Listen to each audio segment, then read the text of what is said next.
You're listening to the Heavy Duty Parts Report. I'm your host, Jamie Irvin, and this is the show where you get expert advice about the heavy duty parts you buy and sell and keep you informed about what's happening in the industry. One of the most mentioned resources on the Heavy Duty Parts Report is TMC. It comes up over and over again, and TMC stands for Technology and Maintenance Council. In this episode, we're going to talk about why you should become a member today and also why you should seriously consider attending the fall meeting in Cleveland, Ohio. So my guest today is Robert Braswell. He's the Executive Director for ATA's Technology and Maintenance Council, TMC. And Robert is responsible for ensuring the effectiveness of all the TMC programs, the products, the meetings. He's in charge of all of those things and making sure that they work properly. Since 2005, Robert has served as the co-host and content producer of the weekly coast-to-coast satellite radio segment Tech Talk with TMC on The Dave Nemo Show. And this is produced in partnership with Dave Nemo Entertainment. It's heard on Sirius XM channel 146 every Tuesday. That would be 10 a.m. Eastern, 8 a.m. Mountain. The show provides technical information and exchange on a wide range of technical issues to the audience that is both in the US and Canada, much like the Heavy Duty Parts Report. So I'm so excited to have Robert here. Robert, welcome to the Heavy Duty Parts Report. So glad to have you here. Well, thanks very much. Great to be here.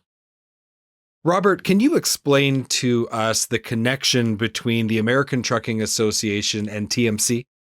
Well, sure. TMC is a technical council of the American Trucking Associations. The TMC stands for Technology and Maintenance Council. That wasn't always the case in our history.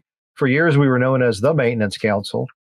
We joined as part of ATA back in 1979, but before that, we were part of another group called the Regular Common Carrier Conference. We were the maintenance committee of the RCCC. And when we started back in 1956, the industry was very, very different. The interstate highway system was just being formed, and the equipment that was rolling on the roads at that time really wasn't up to the task of the modern highway system that was to come. And so the fleet leaders at that time banded together to basically assault the manufacturers and chide them into making better equipment. And for the first 10, 15 years of our existence, when we were the MC of the RCCC, boy, that's a lot of alphabet soup.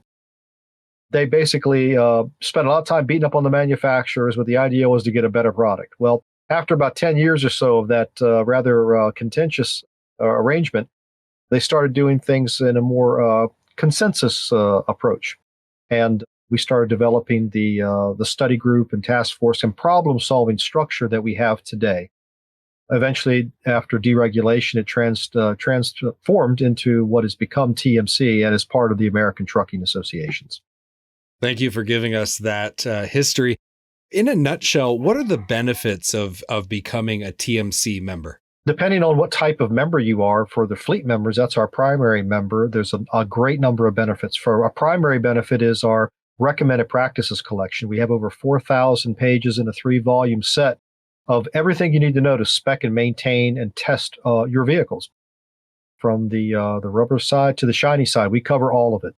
And, we do this in organizations we call study groups. Each study group tackles a different area, such as electrical, tires and wheels, engines, chassis, brakes, you name it. And it's really, really foundational material for technicians, for managers, for manufacturers. And it really does provide the institutional memory of the best way to spec and maintain a commercial vehicle. That's our primary benefit. So I'm not running a fleet, but I just became a TMC member, proud to be part of this organization. There are opportunities for others to become members. Can you walk us through a little bit of that? Sure, absolutely. In addition to the fleets, and we have a number of different type of fleet categories, and we're individual based at TMC. Companies don't join TMC, individuals do. So we call it the fleet category, but really it's anybody who's interested in the improvement of equipment in terms of the motor carrier or the equipment user side. So owner-operators, for example, are welcome in that category. We have a category for technicians. We have a category for educators that we consider the fleet category. We also have a category for small carriers, and we also have one for the press, the trade media. And that gives you the full benefits of the council.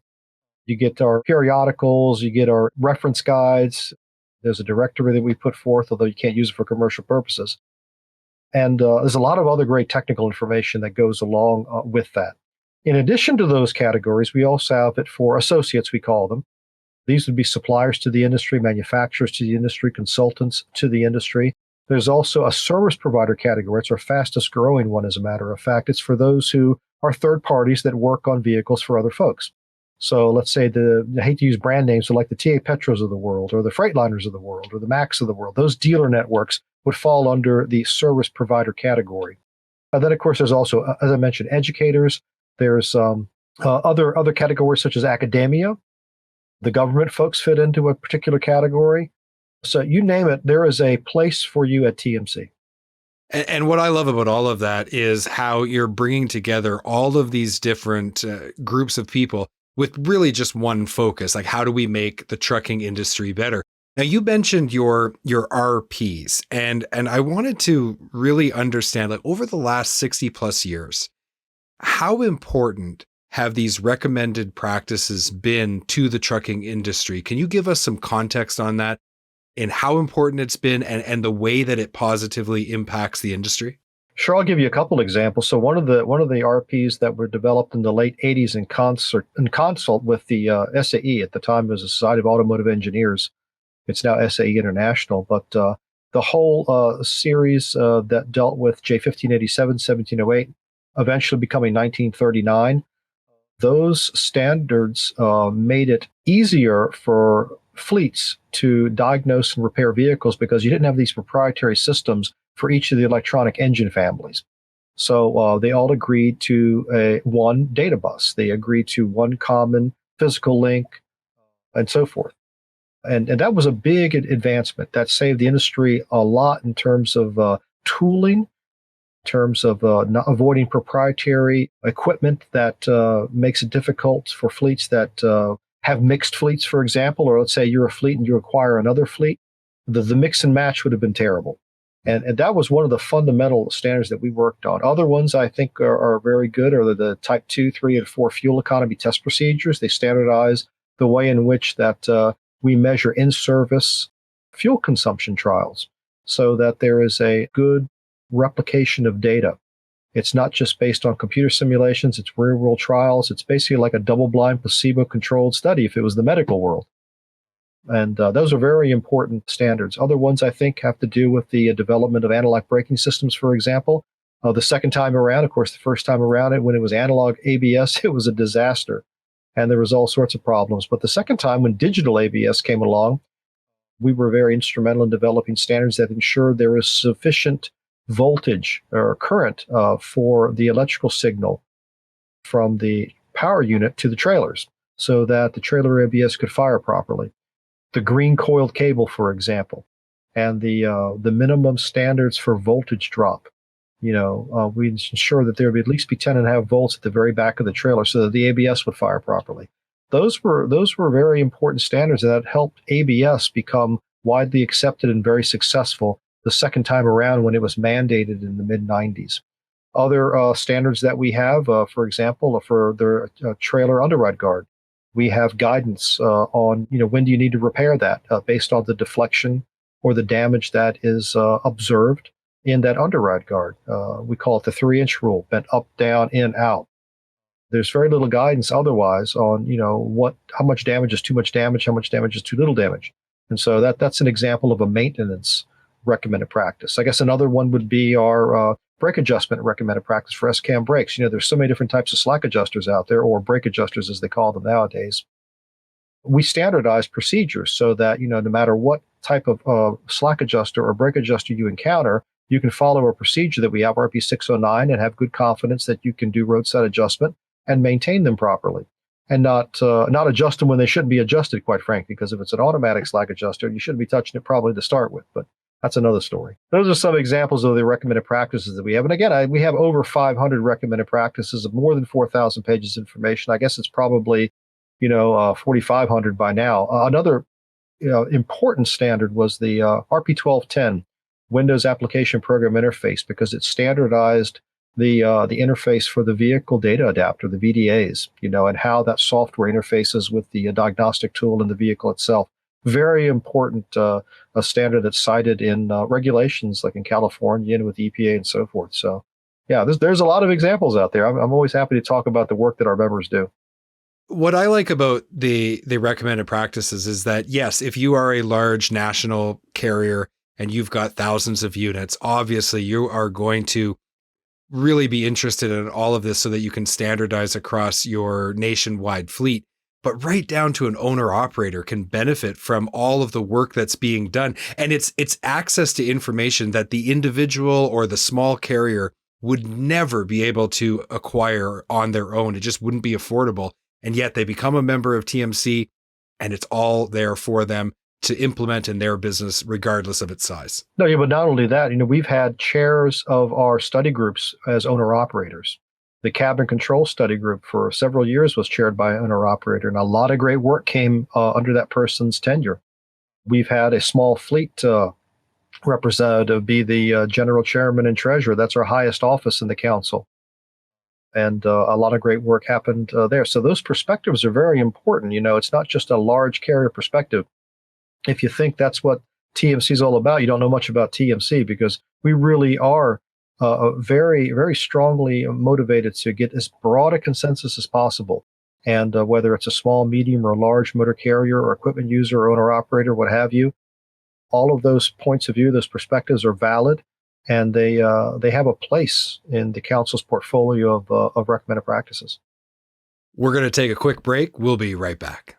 If you've ever thought about starting a mobile repair shop, or you're looking to take your shop on wheels to the next level, you need to read How to Start a Mobile Repair Shop. This free ebook from Fullbay walks you through everything you need to know to get started and to scale your business. Grab your copy at fullbay.com/mobile.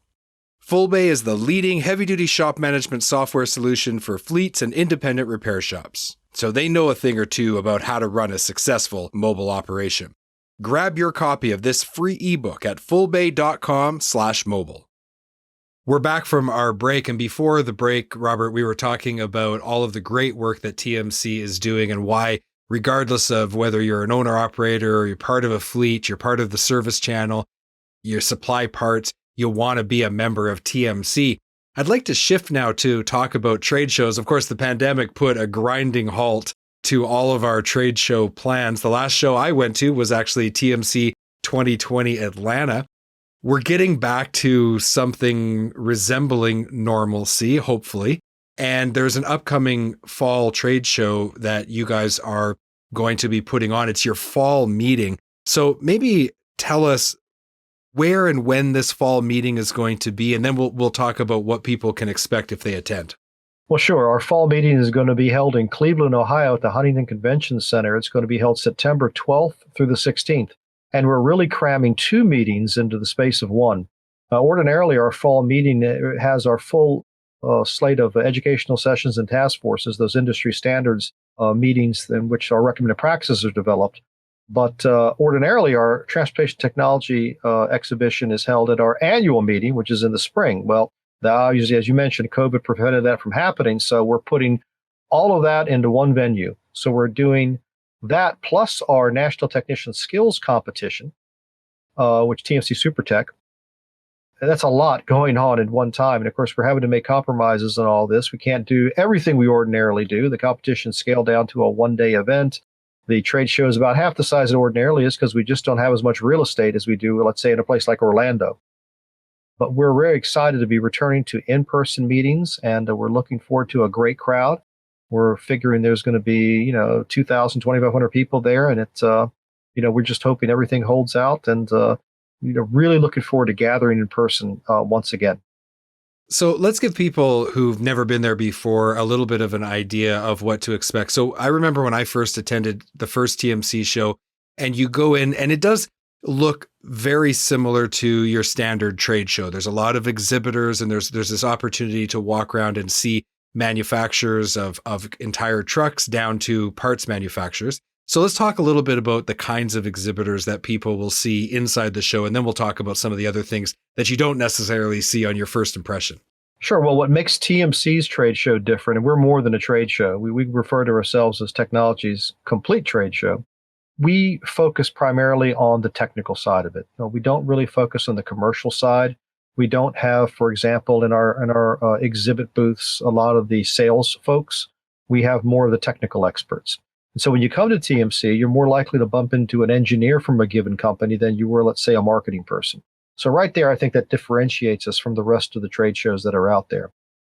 The manufacturers get just as much from talking to each other on the show floor as they do the fleet customers. So it's all about improving product. It's all about getting the latest technologies out there, educating the buyers as to what the new technologies are and how they can benefit them. And that's really the primary focus of what our transportation technology exhibition is all about. But arguably, where a lot of the real magic happens is in the meetings. So can you kind of walk us through what we're talking about when we talk about those other meetings? Well, in addition to the trade show, we have these protected times where the educational sessions happen without other things going on. So, for example, we have these things called technical sessions and mini technical sessions, and they're put on by our volunteer members. They're all fleet driven, and the topics are selected by our fleet study group committees. So you know that the content is by fleets and for fleets. And when I say fleets, I include owner-operators, small fleets, large carriers, you name it. If you're running equipment, these are the folks that are setting the agendas for our meetings. And the educational content is always fantastic. You get the best of the best when it comes to the presenters, the speakers, the technical experts, and we really think we have our finger on the pulse of what keeps fleet or motor carrier representatives up at night in their operations. So, right now we're having a focus on electric vehicles. We have a focus on ADAS, which is automated driver assistance systems. We have a focus on electrical issues themselves in terms of wiring, in terms of electrical repair. We have a focus on the future tractor trailer communications networks that are coming because smart trailers are the latest thing now. The power units have been smart for a long time. It's the trailers that have been dumb as a bag of hammers.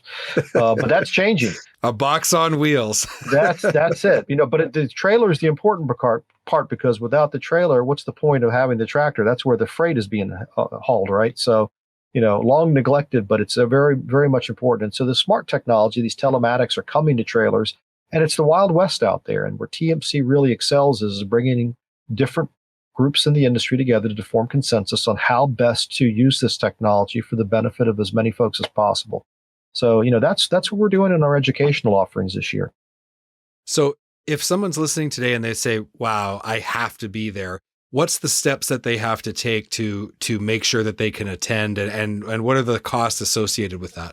Well, it's very simple. You go to our event microsite, tmcfall.trucking.org. That's tmcfall.trucking.org. All of it's right there. The schedule, the brochure. You can download a PDF of the agenda. It's very simple. You go online. Everything's e-commerce. You click a button and you register. So that's how that's done. The prices depend on how much you want to participate. Right now, if you get the early bird rate, I believe it's $675 for full registration. For members, for non-members, it's $975. So there's an incentive to join. You'll save $300 that way. Plus, you'll be able to get all the benefits of being a member of TMC, which are quite numerous. In addition to that, we have day rates where you can experience like a taste of TMC for one day. You can register on site for that. That's like a $250 for members or $500 for non-members. That's an option that some folks do, especially if you're within driving distance of the Cleveland area. It's a great way. Drive in, drive out. You get a lot of the programming that way. Well, my recommendation is become a member, go to the whole show, because you are going to be absolutely blown away at the value that you're going to take away from that. We're just going to take another quick break. We'll be right back. The way we buy things has changed. Over the last year, we've all grown accustomed to the ease of online purchasing. This is no different in the heavy-duty truck parts industry. Buyers are looking for a streamlined digital experience where they can quickly find the part they're looking for. If you're looking to get started with e-commerce, there's no better partner than Gen Alpha Technologies. If you want to learn more or schedule a free demo, make sure to head to genalpha.com. That's GEN alpha.com to start maximizing your online potential. We're back from our break, and before the break, we were talking about the fall meeting that TMC is hosting in Cleveland, Ohio. We're so looking forward to being there. And we are encouraging people to definitely become a member and attend. Robert, what's the biggest issue facing the transportation industry today? I think it's all of the technical complexity that's coming very, very fast. It's almost like drinking from a fire hose, right? There's so much change going on. You have change with respect to the powertrain. It used to be, well, diesel was your option. Well, now that's not the case. There's all sorts of different powertrain options that are coming. Electric vehicle has gotten a lot of play, but certainly nat gas and some of the alternate fuel options are still in the mix. And I think that is a big part of the change that's coming to trucking is, what's your power plant? What's your powertrain going to be? What's the motive force? The other thing, of course, is the data, all the data that is available to manage the fleet, all the telematics data that's there. There's so much data, you don't know how to manage it all. And so that's a struggle that a lot of motor carrier and fleet equipment users have. I've got this capability. I've got so many different telematics providers that want to sell me services on a subscription monthly basis. What do I do with all this stuff? And so the value-added services that are going to start coming with that, I think, are going to be really key in helping the fleets get the most value out of these services that are going to be offered for everything dealing with the vehicle. So managing that, I think, is very important. And TMC has some standards like the Vehicle Maintenance Reporting Standards, or VMRS, that are naturally designed to help with all of that. So that's a unique thing I think TMC brings to the table. The other thing, of course, is the future design of the tractor trailer platform itself in terms of communications, in terms of configuration. That's going to be a big developing story over the next 5 to 10 years.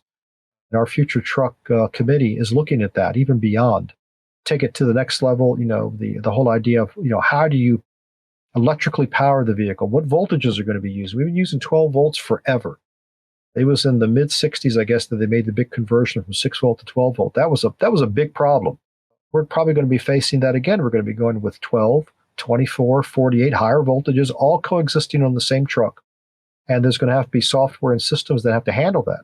And there's going to have to be new strategies on how you maintain that. The idea of the technician that works on today's truck, you have a system where 12 months on the job training, you're a qualified technician. Some of these electric vehicles may require you to be a journeyman electrician. And that's something we're not used to in trucking. So we have to work that out. And TMC is kind of on the forefront of trying to work on that and see exactly what skill sets and what knowledge is going to be required for techs coming into the trades to keep these vehicles, on the road and profitable. Honestly, there are sometimes unintended positive consequences that just come from doing the right things. I think TMC has presented the industry with tremendous value for now 60 plus years. And yet in some ways, I almost think like everything that's been done has just set TMC up to be there for the industry when we need you the most, which is going to be right now. Because in 60 years, there's been change, but this has been a relatively stable, slow progression of change. And all of a sudden, we've hit this like just monsoon of disruption and change that the industry is going to have to cope with in a very compressed timeline. And I just can't imagine if TMC wasn't there, people would be literally trying to build TMC to help us solve these problems. So in some ways, I think it's just unbelievable that all the 6 decades plus of work has kind of culminated in you being here for the industry now. Well, we've been very fortunate in the industry for a long time because every time there was a new generation of vehicle, it generally was better than the previous. And that held true for many, many years until I guess what we call the pull-ahead engines in 2004. That's when we took a step back in terms of fuel economy, in terms of reliability and durability, and it made it actually tougher for fleet managers to deal with those vehicles. Now it's gotten better again, but it took a little bit of a time. We had some speed bumps, and I think TMC played a very important role in identifying that early and then helping to get the industry to make improvements so that we regained some of the real estate that we lost, so to speak, when it came to efficiency, fuel economy, durability, reliability. The potential for those setbacks could be in the future, but that's why we're here to kind of like smooth those bumps, in terms of, well, how do you introduce automated vehicles and eventually autonomous vehicles? How do you introduce fully electric vehicles? How do you do all that and without being disruptive? So, that's what we're working on. So for anyone who's been hesitating to join TMC, why should they join right now? Well, right now we got a great deal going. It's 18 months for 12, the price of 12. It's our 18 for 12 offer. If you go to our website, tmc.trucking.org, you'll see that there's a big banner on there. You can click it. Talk to Curry Blanton. She's our TMC membership manager. She'll be happy to sign you up. And again, there's a different membership category, a different price range for all sorts of folks. If you're a technician, it's like $150. And if you're a fleet person, I believe it's something like $340 to $395. The manufacturers and suppliers a little bit more. But if you're a manufacturer, it's a great way to access your customer. If you're a fleet person, it's a great way to get institutional knowledge from your peers and also contribute back to the industry. A lot of folks find a lot of benefit from taking on a task force, chairing a task force, solving a problem, getting recognized by their peers, and maybe getting onto our board of directors or our study group committees. They find that personal growth to be very helpful in their career path. We also have opportunities when we partner with other groups like the NAPME folks, the North American Transportation Management Institute, where we have certification programs and classes. If you want to be certified as a professional fleet manager, you can do that at TMC during our week. And that's a great opportunity too for folks. You've been listening to the Heavy Duty Parts Report. I'm your host, Jamie Irvin, proud TMC member, and we've been speaking with Robert Braswell, the executive director at TMC. To become a TMC member, go to tmc.trucking.org. Links will be in the show notes. And if you want to sign up to the fall meeting, it's tmcfall.trucking.org. That is correct. Okay, both of those links will be in the show notes. Robert, thank you so much for being on the Heavy Duty Parts Report. Thank you. Great to be here. Would you like to buy any of the parts discussed on the Heavy Duty Parts Report? Head over to heavydutypartsreport.com/buy parts today. Thank you for watching this video. Click here to subscribe to the Heavy Duty Parts Report YouTube channel and click here to watch another great episode.